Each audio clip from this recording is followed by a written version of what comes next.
Radio Red de RCN, valiosas noticias, en la hora de la verdad, economía de bolsillo, presenta Colsubsidio, con todo lo que te mereces.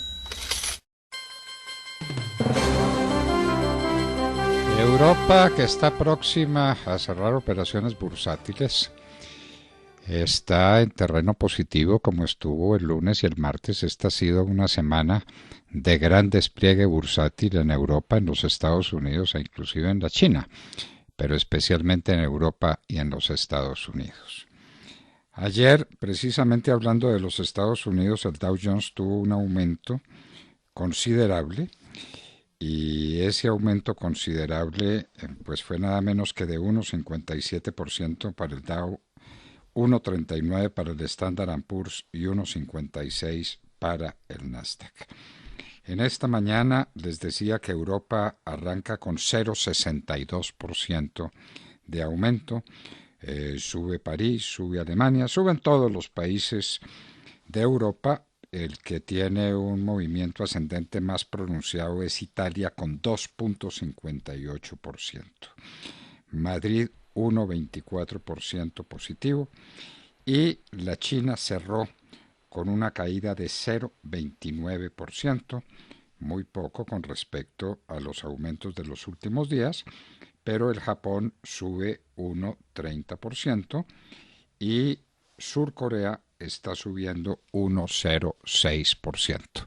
Euforia en las bolsas, nadie puede imaginarse por qué razón. ¿Qué estará pasando, doctor Álvaro Cámaro? Muy buenos días. Buenos días, doctor Fernando. Pero hay euforia en las bolsas de Estados Unidos y de Europa, doctor Cámaro. A pesar de la pandemia y a pesar de los cerramientos y a pesar de todo, siguen subiendo las bolsas. ¿Por qué? ¿Demasiada cantidad de dinero en circulación, como usted lo ha dicho? Sí, doctor Fernando, siguen confluyendo los mismos factores para los inversionistas. Por un lado, pues hay una excesiva liquidez que todavía no encuentra opciones alternativas a los activos financieros, porque en la medida pues que las expectativas de recuperación todavía son moderadas, pues la plata no se va a inversiones del sector real, y eso hace pues básicamente que todo ese dinero que han recibido los americanos vía los planes de estímulo, pues termine mucho de él irrigado a los mercados financieros. Igualmente el escenario de tasas de interés bajas, que se estima van a seguir así por lo menos hasta el 2022, pues también es gasolina pues para que los mercados financieros sigan incrementándose. A eso se une los 1.9 billones de dólares que se espera apruebe rápidamente el nuevo presidente Biden de estímulos adicionales, lo cual pues muy seguramente va a seguir siendo un catalizador para que sigan habiendo valorizaciones en las bolsas mundiales. Se habla naturalmente de tener ya ciertos sectores muy valorizados, pero también es cierto que hay otros muy cíclicos, muy dependientes del ciclo económico, que mantienen el castigo que les vino la pandemia. El caso de los hoteles, el caso del entretenimiento, el caso de los cruceros, que a medida que vengan recuperaciones, pues muy seguramente sus acciones van a subir de manera importante. Adicionalmente, pues la segunda ola, inclusive en Colombia ya ayer muchos mandatarios decían que había pasado y que empieza a dejarse atrás, y la perspectiva de que la vacunación avance a un ritmo así sea moderado y empiece una inmunización más generalizada, pues también da un poco más de esperanza frente a lo que traíamos. Y acordémonos que el 2020 con toda la pandemia fue un extraordinario año para los mercados bursátiles, porque sobre todo los americanos, por toda esta cantidad de dinero que terminó irrigada a los activos financieros como las acciones. En Colombia todavía hay rezago, creo que todavía se pueden esperar alzas importantes en las acciones, porque Colombia tiene un castigo relativo a otros países muy grande. Sin embargo, pues esa aceleración que se estaba moviendo en el mercado colombiano se paró un poco por la lectura que le dieron los analistas a la oferta del 51.4 que hizo Ecopetrol sobre ICE, que castigó dos acciones muy importantes en el índice, como son estas dos compañías. Bueno, pero los fondos de pensiones, Asofondos, acaba de dar la noticia de un incremento sustantivo en los ahorradores de los fondos de pensiones, 20 y tantos billones de pesos durante la pandemia. Ese dato lo dio el doctor Santiago Montenegro, presidente de Asofondos. Pero, doctor Cámaro, ahora sí estamos a puertas, y para cuándo, de saber cuánto cayó la economía colombiana en el 2020, y tenemos noticias actualizadas de cómo es el tema de la balanza comercial de Colombia, que nos sigue inquietando sobremanera a nosotros. ¿Qué nos dice usted? El último número de la balanza comercial sigue, o está en noviembre, era los 9.200 millones de déficit comercial, que es una cifra que está cerca de $1.000 millones por debajo de lo que observamos el año pasado, pero que es un número que prácticamente supera en un 40 o 50% el cierre del 2018 y completa ya 7 años consecutivos la economía colombiana con desbalances externos en su balanza comercial.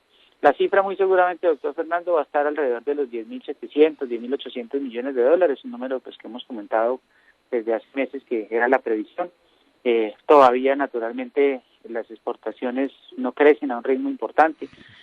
Tal vez la recuperación de las materias primas que hemos visto recientemente por parte del petróleo, por ejemplo, pueden ayudar un poco a mejorar el panorama arrancando el mes de enero, pero pues estructuralmente la economía colombiana sigue sufriendo de una concentración muy importante en bienes tradicionales que no le permite diversificar su oferta. Por el contrario, las importaciones, pues en la medida que la economía trata de repuntar, como pasó en el mes de noviembre, donde tuvimos importaciones de cerca de 1.440 millones de dólares, que está un poquito por debajo del noviembre prepandemia, que fue de 1.600, pero cuando hay mayor absorción de la economía, pues vuelve y se reactiva la capacidad importadora y naturalmente eso hace que el déficit se agrave.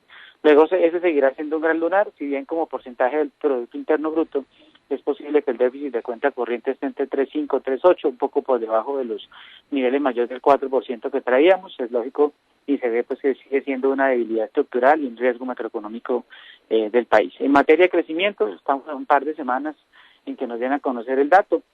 Lo que se ve aquí claramente, doctor Fernández, es que la contracción sí va a estar alrededor del 7,5%. Esa contracción contrasta con el 3,5%, por ejemplo, que se redujo la economía norteamericana, y pues tendremos que ver en el contexto de Sudamérica y de Latinoamérica cómo termina siendo el resultado. Sin embargo, nefasto, niveles de desempleo muy elevados, que claramente terminaron volviéndose a agravar en el mes de enero, por cuenta de los cierres y las medidas que hubo que adoptar para evitar la segunda ola y el que el contagio se siguiera propagando, y eso muy seguramente no, eso interrumpió el ciclo de recuperación que en noviembre nos tenía con un indicador de seguimiento de la economía creciendo el 3,5%, que en diciembre paró porque en el 20 de diciembre vinieron todas las medidas de restricción y que en enero se agravó. Perdimos enero en un año en el cual hacemos votos por crecer allí hacia el 5%, que todavía no nos alcanza a recuperar ese 7,5% que perdimos en el 20, en el año de la pandemia.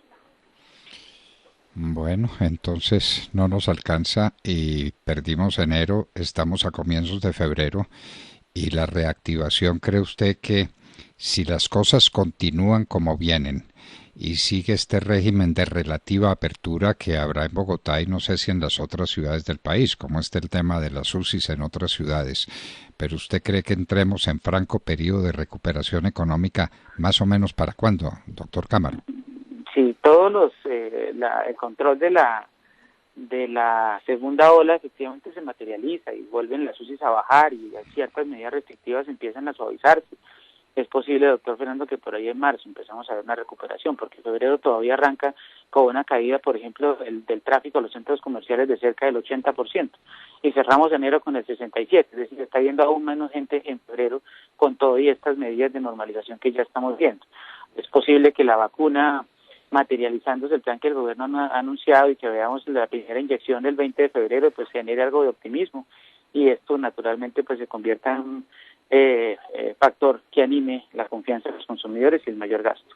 El desempleo sigue siendo un lunar muy grande y mucha gente todavía sin un empleo y con mucha incertidumbre de cómo se va a recuperar, y naturalmente enero vamos a tener una destrucción de empleo que otra vez pondrá sobre la mesa pues la destrucción de la capacidad de generación de demanda.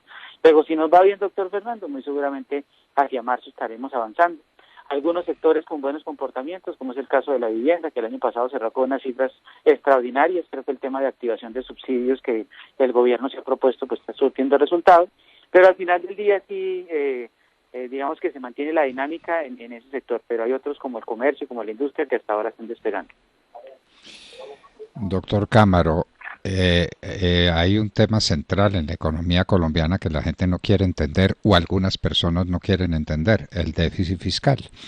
Hemos llegado a unas cifras extraordinarias, estamos hablando de un 9% sobre el PIB, que me parece que nunca en la historia se dio una cosa parecida.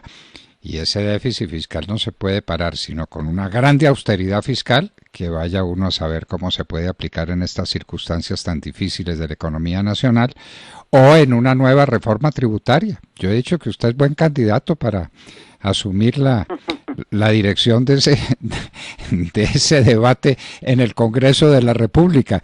¿Usted ve lo que llaman ambiente para que el Congreso apruebe una reforma fiscal o una reforma tributaria? Muy complejo, doctor Fernando, porque además el ajuste tiene que ser muy importante. Sin embargo, pues se ha especulado mucho sobre si el gobierno se va a dar la pela y la presenta en el segundo semestre. Aparentemente esa sería como la mejor ruta. Se enfrenta claramente a un escenario en el cual también los congresistas van a ser muy cautos a la hora de darse la pela con la responsabilidad fiscal del país, pero esto es un asunto de sostenibilidad que no debería politizarse. O sea, Colombia necesita realmente recuperar los ingresos. Es claro que la pandemia había que salvar la economía, se hizo. Esto no fue únicamente Colombia, todos los países salieron pues de una manera audaz a tratar de rescatar las economías y los sistemas y su gente.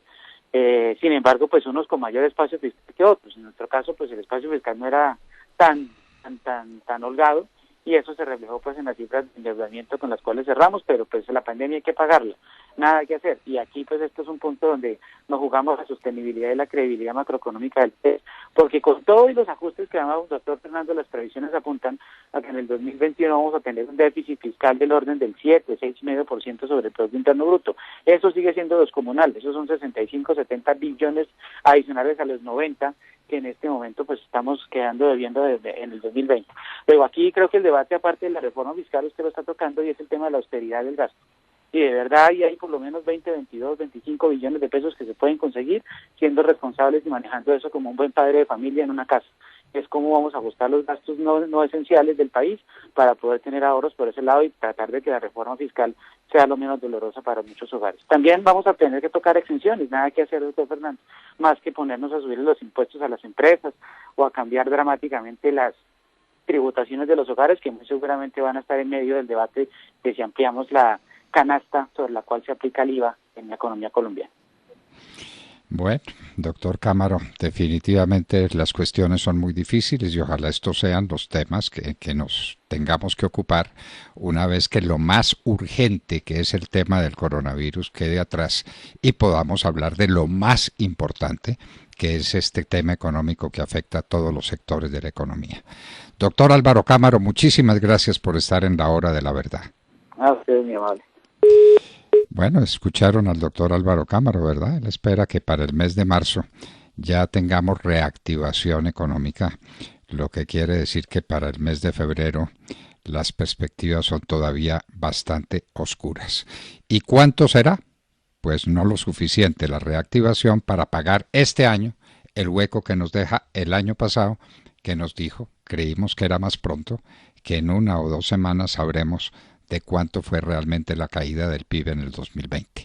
6, 7, el doctor Cámaro le apunta al 7,5%, que es una locura la caída de la economía colombiana en el 2020. Así pues, estábamos con indicadores económicos y con una breve lección de economía que les damos a ustedes gracias a Colsubsidio.